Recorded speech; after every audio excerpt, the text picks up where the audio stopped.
নৱনিৰ্বাচিত ৩ নং ডিফু লোকসভা সমষ্টিৰ পৰা নৱনিৰ্বাচিত হৈ অহা মাননীয় শ্ৰীযুত হৰেণ সিং বে ডাঙৰীয়াৰ বাসগৃহত যিহেতুকে তেখেতে যোৱা নিৰ্বাচনত বিপুল সংখ্যক ভোটত বিজয় লাভ কৰিবলৈ সক্ষম হৈছে। আগন্তুক দিনত সংসদত তেখেতৰ পৰিকল্পনা, তেখেতে এগৰাকী সাংসদ হিচাপে কি কৰিব সেই সংক্ৰান্তত আমি তেখেতৰ পৰা দুই এষাৰ জানিবলৈ চেষ্টা কৰিম। কেমেৰা পাৰ্চন স্বপেন তেৰাঙক মই দেখুৱাবলৈ অনুৰোধ কৰিম। আমাৰ সাংসদ, নৱনিৰ্বাচিত সাংসদ মাননীয় শ্ৰীযুত হৰেণ সিং বে ডাঙৰীয়া, তেখেতৰ মনৰ ভাৱ আমি জানিবলৈ আহকচোন। আপুনি নৱনিৰ্বাচিত এগৰাকী সাংসদ, কাৰ্বি আংলংবাসী ৰাইজে কথা আপুনি সাংসদত আপুনি কি পৰিকল্পনালৈ আগবাঢ়িব?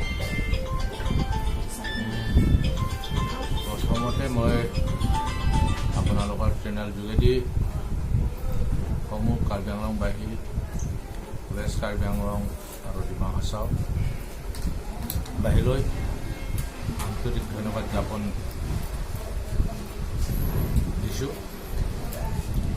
কৰিছোঁ, কিয়নো ৰাইজে বিপুল সঁহাৰি তথা বিপুল ভোটত মোক এই সংসদীয় সমষ্টিৰ পৰা সাংসদ হিচাপে মোক নিৰ্বাচিত কৰিলে। সেয়েহে মই সাংসদ হিচাপে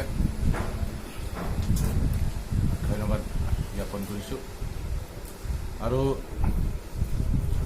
মই এজন সাংসদ হিচাপে প্ৰথম পদক্ষেপ মই গ্ৰহণ কৰিম, যিহেতু কাৰ্বি আংলং ডিমা হাছাও ৰাইজে 3টা দশক ধৰি ভাৰতীয় সংবিধানৰ আৰ্টিকল 244 মতে অট'নমাছ ষ্টেট এই ব্যৱস্থা আছে। গতিকে এই সাংবিধানিক অধিকাৰ 3টা দশক ধৰি কাৰ্বি আংলং ৰাইজ আৰু ডিমা হাছাও ৰাইজে আন্দোলন কৰি আহিছে, সংগ্ৰাম কৰি আহিছে। আজিলৈকে নিষ্পত্তি হোৱা নাই। গতিকে সোনকালে নিষ্পত্তি কৰিবৰ বাবে মই সাংসদ হিচাপে সংসদত মই কাম কৰিম। দ্বিতীয়তে 2011 নৱেম্বৰত ভাৰত চৰকাৰ, অসম চৰকাৰ আৰু দুই দেশৰ মাজত যিটো চুক্তি হ'ল MOS, মেমৰেণ্ডাম অফ ছেটেলমেণ্ট, আজিলৈকে সম্পূৰ্ণৰূপে ৰূপায়ণ হোৱা নাই, ইমপ্লিমেণ্ট হোৱা নাই। গতিকে ক্লজ বাই ক্লজ MOS যিটো চুক্তিত আছে, ক্লজ বাই ক্লজ ইমপ্লিমেণ্ট কৰিবৰ কাৰণে মই পদক্ষেপ গ্ৰহণ কৰিম। আৰু চাওক, কাৰ্বি আংলং ডিমা হাছাও অসমৰ ভিতৰত পিছ পৰি থকা এখন জিলা। গতিকে এই পিছ পৰি থকা জিলা যোৱা 2টা বছৰ ধৰি কাৰ্বি আংলং অট'নমাছ কাউন্সিল আৰু ডিমা হাছাও অট'নমাছ কাউন্সিলত ভাৰতীয় জনতা পাৰ্টী দখলত অনাৰ পিছত ৰাইজৰ কাৰণে সৰ্বাংগীন উন্নতিৰ আনিবৰ বাবে, বিকাশ ঘটাবলৈ উন্নয়নমূলক কাম কাজ হাতত লৈছে। আৰু যোৱা 15টা বছৰ কংগ্ৰেছৰ শাসনকালত আৰু ASDC CPIMLৰ 12 বছৰ শাসনকালত আমাৰ কাৰ্বি আংলং আৰু ডিমা হাছাওত বহুতো সমস্যা তেওঁলোকে সৃষ্টি কৰি থৈ গৈছে। গতিকে এই সকলোবোৰ সমস্যা সমাধান কৰিবৰ কাৰণে মই Karbi Anglong autonomous council, Dima Hasao autonomous council লগতে দলৰ লগত একত্ৰিত হৈ মই এই সকলোবোৰ সমস্যা সমাধান কৰিবৰ কাৰণে মই কাম কৰিম। আৰু চাওক, বিজেপি দখলত অহাৰ পিছত কাৰ্বি আংলং আৰু ডিমা হাছাওত বৰ্তমান শান্তি পৰিৱেশ ঘূৰি আহিছে আৰু আশা কৰিছোঁ আমি উন্নয়নমূলক কামৰ যোগেদি কাৰ্বি আংলং আৰু ডিমা হাছাওত স্থায়ী শান্তি স্থাপন কৰিব পাৰিম বুলি মই আশা কৰোঁ।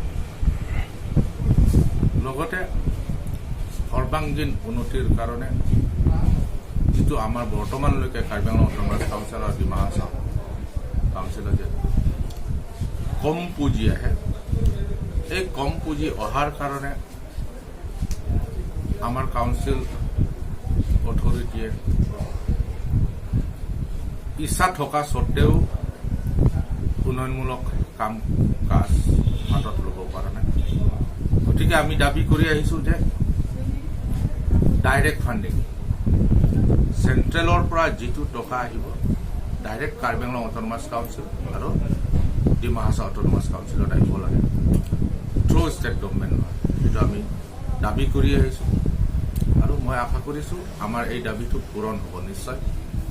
গতিকে আহিবলগীয়া দিনবোৰত আমি টিম কাৰ্বি আংলং হিচাপে সকলোকে ৰাইজক লগত লৈ সকলো জাতি ধৰ্ম বৰ্ণ নিৰ্বিশেষে আমি এটা সমন্বয় গঢ়ি তুলি কাৰ্বি আংলং বিকাশৰ কাৰণে কাৰ্বি আংলং উন্নতিৰ কাৰণে আমি কাম কৰি যাম।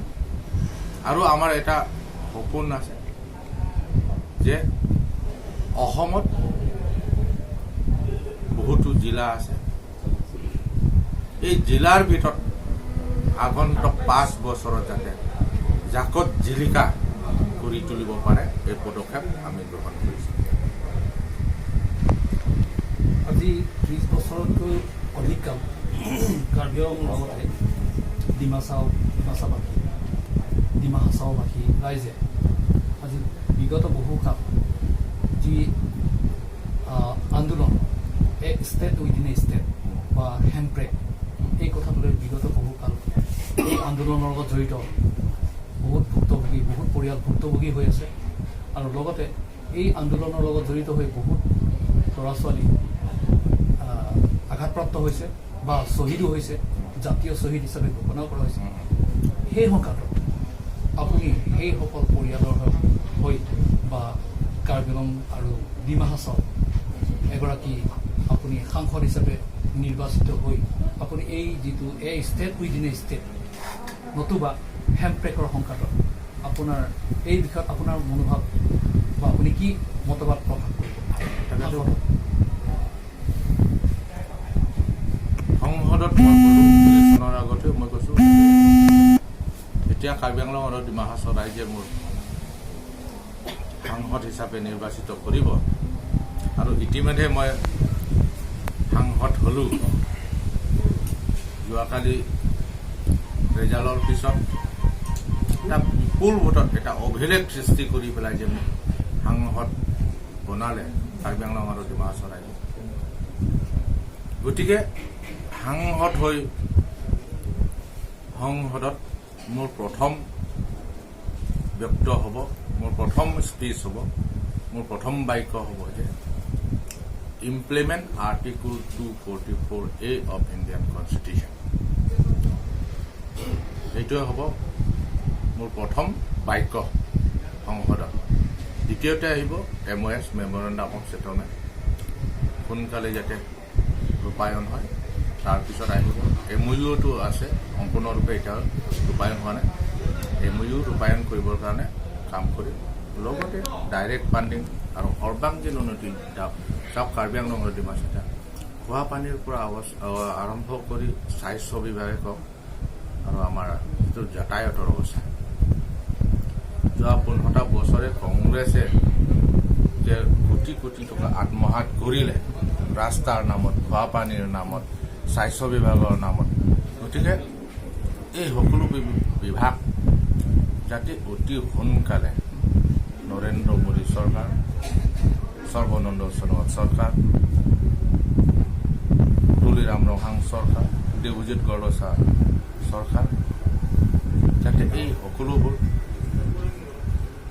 সমস্যা এটা বিহিত ব্যৱস্থালৈ সমাধান হয়, তাৰ কাৰণে মই আলাপ আলোচনাৰ মাজেদি কাম কৰি যাম।